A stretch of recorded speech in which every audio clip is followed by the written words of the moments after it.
Hey guys, this is Pete Tiger and welcome back to the third episode of New Avengers Illuminati episode number 3। तो guys सबसे पहले तो मैं आप लोगों से बहुत ज़्यादा सॉरी करना चाहूँगा कि ये वीडियो जो है एक्सट्रीमली लेट है और उसकी वजह ये है कि मेरी तबीयत बहुत ही ज़्यादा ख़राब थी, जिसकी वजह से मेरी आवाज़ जो थी बिल्कुल बिगड़ चुकी थी और मैंने नहीं सोचा कि मुझे रिकॉर्ड कर लेना चाहिए था, क्योंकि पहले भी मैंने एक बार ख़राब आवाज़ में अपनी रिकॉर्डिंग की थी तो आप लोगों ने उसके ऊपर मेरा बहुत मजाक उड़ाया था। जैसा कि अब आप देख सकते हैं कि आवाज़ मेरी पहले से बेहतर हो चुकी है। तो चलिए आज के हम टॉपिक की तरफ चलते हैं। तो अवेंजर्स इल्यूमिनाटी का थर्ड एपिसोड जो है, जैसे कि मैंने आपको पहले बताया था कि ये सीक्रेट वॉर्स के जो बियॉन्डर है उसके ऊपर होने वाला है। तो बेसिकली बियॉन्डर का एक ओरिजिन, एक बहुत ज़्यादा ज़बरदस्त किस्म का ओरिजिन था जो हमें कॉमिक्स में दिया गया था, और वो जो था द बियॉन्डर्स यानी कि जो पूरी रेस है मार्वल की, जो बहुत ज़्यादा पावरफुल बींग्स हैं, उनसे रिलेटेड था और कॉस्मिक क्यूब से रिलेटेड था, और साथ में जो विलन है मार्वल का एक और मॉलिक्यूल मैन, उससे रिलेटेड था। लेकिन बेसिकली इस कॉमिक्स के अंदर उन्होंने किया ये है कि उसका जो पुराना ओरिजिन था उसको बिल्कुल रेड कॉर्न कर दिया है और उसकी जगह हमें ये नया ओरिजिन दे दिया गया है। तो बेसिकली मैं आपको टर्म रेड कॉर्न का मतलब बता दूं, ये होता है कॉमिक्स के अंदर बेसिकली कि जब भी कोई राइटर जो है पुरानी स्टोरी को डिस्कार्ड करके एक कैरेक्टर का नया ओरिजिन अपने पास से बता दे, तो बेसिकली पुराना ओरिजिन उसका फिर नहीं देखा जाता है और रेड कॉर्न ओरिजिन जो था वो देखा जाता है। तो बेसिकली इस स्टोरी के अंदर इल्यूमिनाटी की हम यही देखेंगे कि किस तरह से उन्होंने बियॉन्डर जो कैरेक्टर है एक विलन, उसका ओरिजिन जो रेड कॉर्न कर दिया, जो कि मुझे बिल्कुल भी पसंद नहीं आया, क्योंकि मुझे इसका पहले वाला ओरिजिन ज़्यादा पसंद था, जो कि मैं फ्यूचर में अपनी न्यू यूनिवर्स की वीडियो के अंदर आप लोगों के साथ शेयर करूँगा।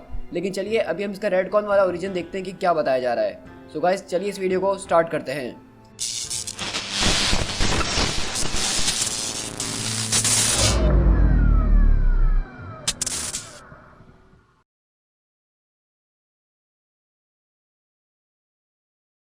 यहाँ पे हमें चार्ल्स एक्जेवियर बताते हैं और वो अपने दिमाग के ज़रिए हमें ये बता रहे हैं कि मैं पहले इस बारे में श्योर नहीं था कि वो क्या चीज़ है। मैंने इससे पहले ऐसी कोई चीज़ कभी महसूस नहीं की थी। ये चीज़ अपने आप को बियॉन्डर बुला रहा था और इसने एक ऐसी जगह को कंस्ट्रक्ट किया था जिसको उसने नाम दिया था बैटल वर्ल्ड, और जहाँ पे इसने 37 डिफरेंट मैन और वुमेन को अर्थ से किडनैप करके वहाँ पे छोड़ दिया था और कहा था कि तब तक लड़ते रहो, तब तक तुम लोग मर ना जाओ। ऐसा करने में उसको हम लोग रोक भी नहीं पाए और हम लोग मजबूर थे उसके आगे, उसकी विल के आगे, कि हम लोग आपस में लड़ते रहे और हम लोग इस तरह लड़ते ही रहे। तो वहीं पे प्रोफेसर यही बता रहे होते हैं कि फिर मैंने जो है रीड रिचर्ड के साथ मिलके कोई ना कोई तरीका निकाला जिससे हम लोग वापसी घर लौट आए। लेकिन मैं ये सोच रहा था कि अगर इस बियॉन्डर के पास इतनी ज़्यादा शक्ति है कि इसने हम सबको वहाँ पे गैदर कर लिया और लड़वाने में मजबूर कर दिया, तो मैं तो सिर्फ इस बारे में सोच ही रहा था कि अगर मैं इसके माइंड में घुसने की कोशिश करूँ या ज़्यादा उसको तंग करने की कोशिश करूँ तो ये तो एक झटके में पूरी ह्यूमन रेस को ही मिटा सकता है। फिर मुझे एक और नई चीज़ महसूस होना शुरू हुई। वो कुछ चीज़ कुछ अजीब थी, मतलब उसको जब मैं महसूस कर रहा था तो वो मुझे नेचर के अंदर बहुत ज़्यादा म्यूटेंट लग रही थी। तो मैं उसकी तरफ आगे बढ़ा, लेकिन मैंने जैसे बियॉन्डर के दिमाग को छूने की कोशिश करी, उसके दिमाग ने मुझे अपने अंदर ही स्वेलो कर लिया। देखो मैं तुम लोगों को पहले ही बता रहा हूँ कि इसको डिस्क्राइब करना मेरे लिए बहुत ज़्यादा डिफिकल्ट है, लेकिन मैं पूरी कोशिश कर रहा हूँ कि जो मैंने एक्सपीरियंस किया था वो मैं तुम लोगों के साथ शेयर करूँ। बियॉन्डर की जो कॉन्शियसनेस थी उसने अपने अंदर मुझे खींच लिया और मुझे नहीं पता कि इसके अलावा मैं इसको और किस तरह से एक्सप्लेन करूँ। लेकिन ये जो चीज़ है, जो अपने आप को हमें ऐसा लग रहा था कि ये कोई गैलेक्टिक एंटिटी है और उसके पास बहुत ज़्यादा शक्तियाँ हैं, ये ऐसा कुछ भी नहीं है। नहीं, लेकिन ये कोई चीज़ नहीं बल्कि ये कोई शख्स है। और जब मैंने उससे पूछा कि आखिरकार तुम हो कौन, तो उसने मुझे एक तस्वीर दिखाई, एक ऐसी तस्वीर जिसको पहले मैं देख के थोड़ा कन्फ्यूज़ था, लेकिन फिर मैं जानता था कि मैं इसको जानता हूँ। और फिर मुझे पता चल गया कि एग्जैक्टली मैंने क्या चीज़ देखी है। और बेसिकली हम लोग वहाँ पे ये देखते हैं कि चार्ल्स एक्जेवियर को उसके दिमाग में दिखता है कि वो बेसिकली एक इनह्यूमन है। तो चार्ल्स एक्जेवियर बताते हैं बेसिकली कि ये बियॉन्डर जो है वो एक इनह्यूमन है। तो इस तरह हम देखते हैं कि वहाँ पे एटेलन सिटी के अंदर, जो कि इनह्यूमन्स की सिटी है, वहाँ पे सारे इल्यूमिनाटी की टीम एक बार फिर जमा हुई होती है और वहाँ पे बेसिकली इनकी मीटिंग आज जो है वो इसी बारे में है कि वो बियॉन्डर के ख़तरे के ऊपर नज़र रखें। तो सब लोग एकदम पूछते हैं हैरत से कि रियली आप ऐसा कैसे कह सकते हैं। तो प्रोफेसर चार्ल्स एक्जेवियर बोलते हैं कि देखो, मैं सिर्फ इस बात पे विश्वास नहीं करता हूँ कि बियॉन्डर सिर्फ एक इनह्यूमन है, बल्कि मुझे इस बात पे पूरा यकीन है कि वो एक इनह्यूमन के साथ एक म्यूटेंट भी है। तो रीड रिचर्ड बोलता है कि वाकई में, मतलब वो एक म्यूटेंट इनह्यूमन है, इसी की वजह से वो इतना ज़्यादा शक्तिशाली था कि उसने हम सबको इतनी आसानी से गैदर कर लिया और हम लोगों को लड़वाने पे मजबूर कर दिया।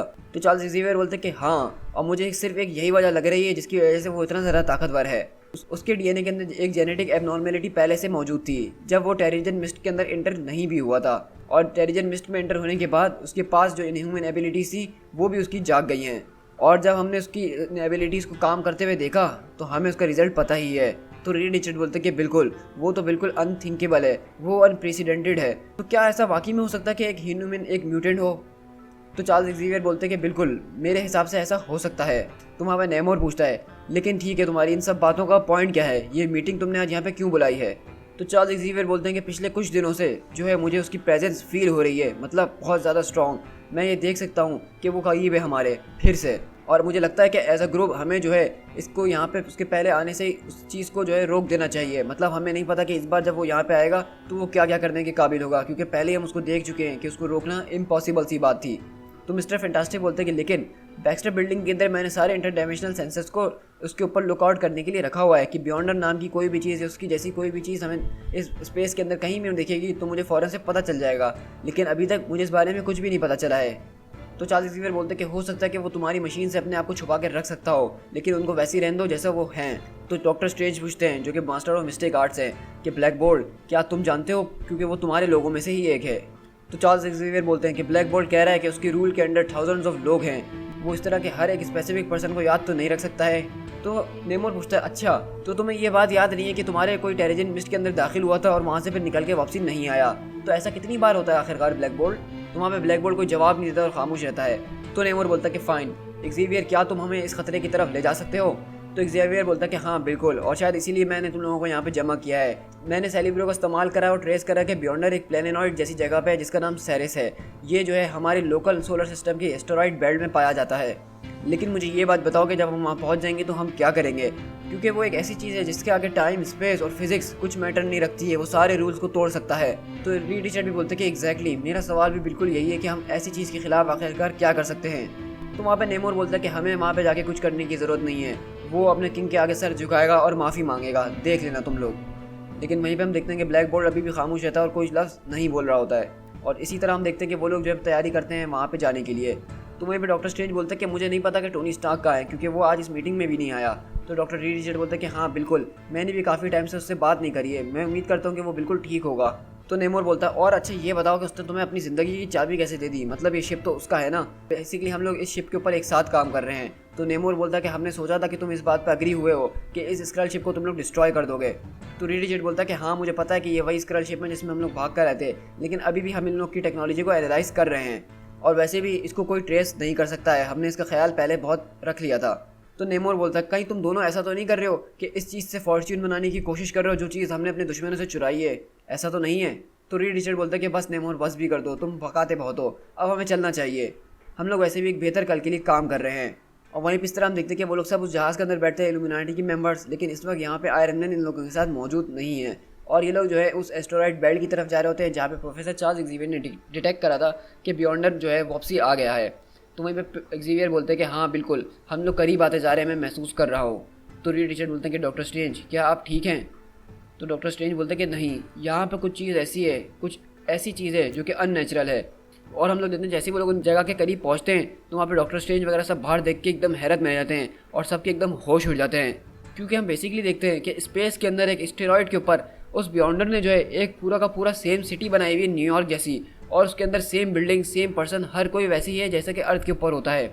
और ये देख के सब एकदम हिल जाते हैं, ऐसा कैसे पॉसिबल है कि एक पूरा इंटायर आइलैंड ऑफ मैनहट्टन जो है उसने एक एस्टेरॉइड बेल्ट के ऊपर लाकर रख दिया है। तो वहीं पे चार्ल्स एक्सीवियर बोलते हैं कि ये बियॉन्डर यहीं कहीं है नीचे, हमें जाके देखना होगा। तो रीड रिचर्ड बोलते हैं कि हमें इससे पहले लैंड कर लेना चाहिए, इससे पहले वो हमें लैंड करा दे। और मुझे सामने बैक्स्टर बिल्डिंग दिख रही है तो हम उसी पर लैंड करते हैं। और इसी तरह हम देखते हैं कि रीड रिचर्ड बोलते हैं कि यहाँ का एटमॉस्फेयर जो है बिल्कुल न्यूयॉर्क जैसा है, मतलब हम लोग यहाँ पे सांस वगैरह भी ले सकते हैं। और मज़े की बात यह है कि यहाँ का पॉपुलेशन इंडेक्स जो है वो भी सेम हमारे न्यूयॉर्क जैसा ही है।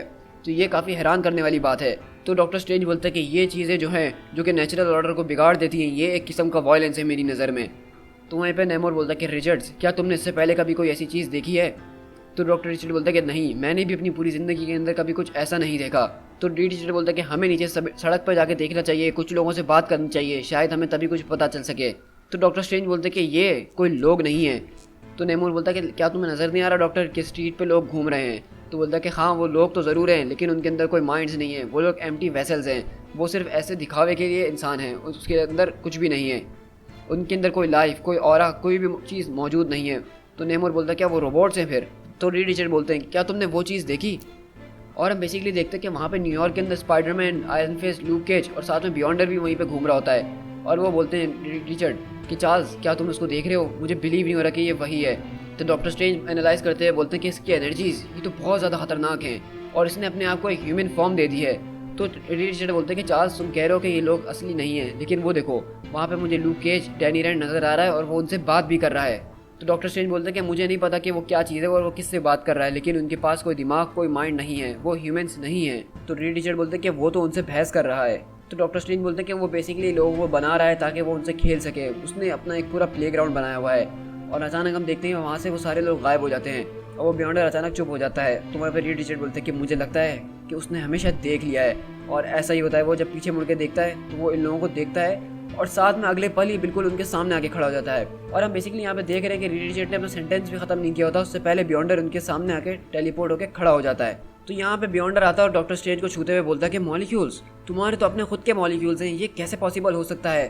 तो डॉक्टर रीड रिचर्ड बोलता है कि हर कोई आराम से रहे, कोई गलती नहीं करेगा यहाँ पे।